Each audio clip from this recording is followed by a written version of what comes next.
Olá pessoal, tudo bem? Vamos falar agora com vocês sobre forças intermoleculares, né?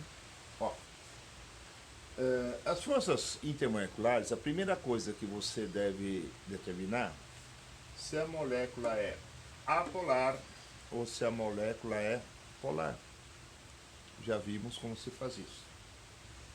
Se as moléculas são apolares, as forças intermoleculares recebem o nome de dipolo induzido ou forças de dispersão de London. Alguns ainda usam dipolo instantâneo, tá? Nas moléculas apolares, as forças intermoleculares, né, para moléculas com uma baixa, que tem uma massa molar pequena, elas são relativamente fracas.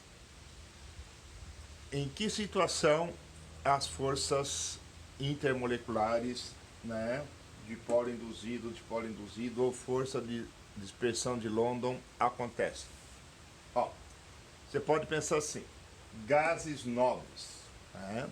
Só, tipo neônio. Ó, o neônio ele é líquido em temperaturas inferiores a menos 246 graus Celsius. Repare, a temperatura de ebulição do neônio é menos 246 graus Celsius, ou seja, o neônio ele passa do estado líquido para o estado gasoso nessa temperatura. Então, vocês percebem que essas forças intermoleculares que são rompidas para que as moléculas mudem de estado são forças relativamente fracas nos gases nobres. Eu tomei como exemplo o neônio, tá? Agora, ó, N2, molécula apolar. O2, molécula apolar. F2, molécula apolar. Então, o que a gente pode dizer? Que entre essas moléculas, as interações existentes são do tipo dipolo induzido ou forças de dispersão de London. Reparem, as forças no nitrogênio, menos 196 graus Celsius, significa que o nitrogênio passa para o estado gasoso nessa temperatura. O O2 na temperatura de menos 183, o F2 na temperatura de menos 188. Isso nos dá a noção que essas forças intermoleculares elas são relativamente baixas, né? Agora, vejam, o flúor F2, a massa molecular dele, ou a massa molar, tanto faz, se for molecular é 38U, se for molar, 38 gramas por mol. Né?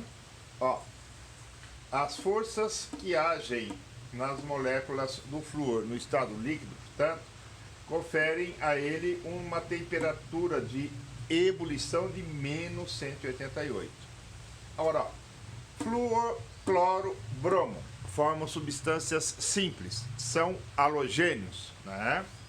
Então, vejam, à medida em que a massa molar aumenta, as temperaturas de ebulição também aumentam. Aqui no flúor é menos 188, no cloro é menos 34 e no bromo é menos 59. Tudo bem? Então, ó, flúor, cloro, bromo, substâncias que formam moléculas apolares e estão no mesmo grupo, estão no grupo 17 da tabela periódica. Você aumenta a massa molar, aumenta a temperatura de ebulição. Agora, temos o caso aqui também das cadeias carbônicas. O que são cadeias carbônicas? Aquelas exclusivamente constituídas de carbono e hidrogênio. Veja, metano, temperatura de ebulição menos 161. Etano, temperatura de ebulição menos 89. Propano, temperatura de ebulição menos 42. Butano, temperatura de ebulição menos 1 grau Celsius. Então, ó, à medida que você aumenta a cadeia carbônica, o que está acontecendo? Você está aumentando a temperatura de ebulição. Por quê? Porque o contato entre as moléculas aumenta, né? Uma cadeia carbônica maior tem uma superfície de contato maior, consequentemente realiza mais interações do tipo dipolo induzido. Isso faz com que a temperatura de ebulição aumente, né? Olha, do metano, que tem um carbono, para o butano, que tem 4 carbonos, você tem aqui uma diferença grande de temperatura de ebulição. Então, nós podemos dizer que o dipolo induzido ocorre principalmente entre quem? Gases nobres, ó, tipo neônio, moléculas apolares, nitrogênio, oxigênio, flúor, né? Aqui está no mesmo grupo. E também nas cadeias carbônicas de carbono e hidrogênio, né? Quanto maior a cadeia carbônica, você percebe que a temperatura de ebulição aumenta. Aqui eu tenho o metano, o etano, o propano e o butano e as respectivas temperaturas de ebulição. Ficou claro para vocês?